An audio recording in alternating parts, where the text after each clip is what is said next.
Make sure to introduce yourself, and then start with an attention device. Okay? Is it on? Whenever you're ready. Hello, my name is Linda Armstrong, and my topic for today is diabetes within African and Hispanic Americans. All right, you didn't start with an attention device. I'll let you start again. Oh. Don't start with today I'm going to talk about. Oh, no, I wasn't. Not at all. You did.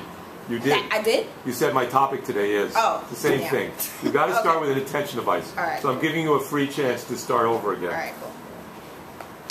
Don't I start off with the title, though? Like to say what I'm...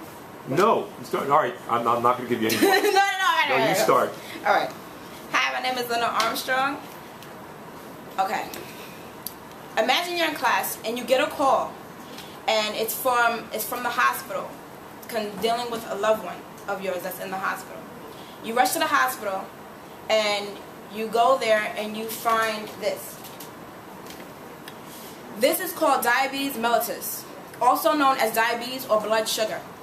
This is a chronic disease group characterized by an increase in blood sugar levels as a result of disturbances in the body's metabolic system, but where the organ pancreas is unable to produce insulin the body needs.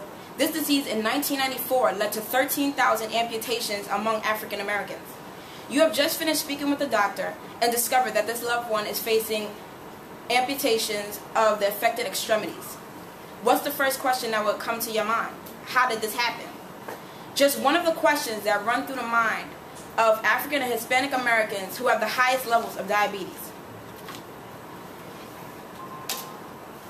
3 main points of today are who's affected, the statistics and testimonies, and why is diabetes affecting these groups.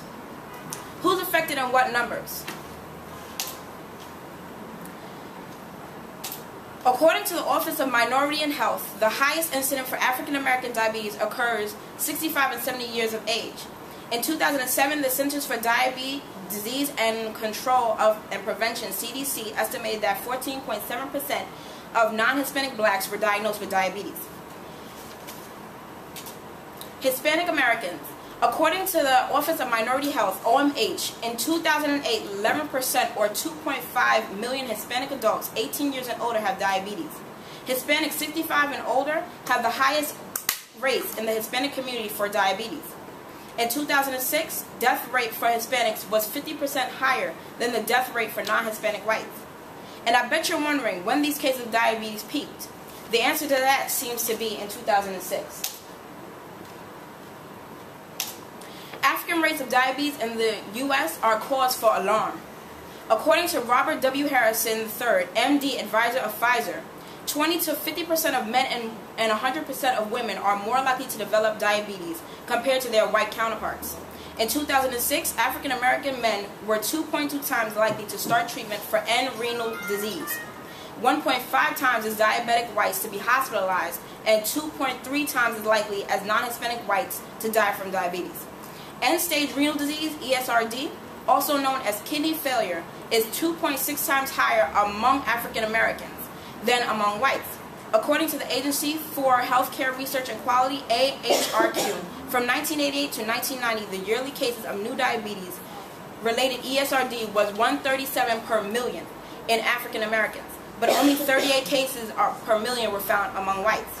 ESRD is connected to type 2 diabetes more commonly with African Americans than it is to whites. The Hispanic population in the U.S. is also being devastated by diabetes. According to Dr. Harrison, Hispanic adults were 1.8 times more likely to have diabetes than their white counterparts. In 2006, Hispanic American adults were 1.9 more times likely than white adults to be diagnosed with diabetes, 1.7 times as likely to start treatment for end-stage renal disease, and 1.5 more likely to die from diabetes compared to their white counterpart. Diabetes mellitus and renal disease are only 2 of the health consequences that can result from diabetes. Another major disease would be diabetic retinopathy, also known as eye disease, which is known to be the major cause of blindness among adults ages 20 to 74. Studies show that retinopathy is more prevalent among Hispanic Americans than white Americans. Diabetes has a lot of side effects. Here's a picture that illustrates how it affects different parts of the body. Why does diabetes attack these groups? According to Linda L. Callan, creator of the book Health and Dietary Issues Affecting African Americans, she says African Americans meet the minimum recommended servings of fruits and vegetables and do not consume enough fiber. In a 2004 survey, African Americans surveyed report out of home eating weekly. Environment. According to Dr. Harrison, through his many years of research, found that in Hispanic culture, obesity is a sign of prosperity.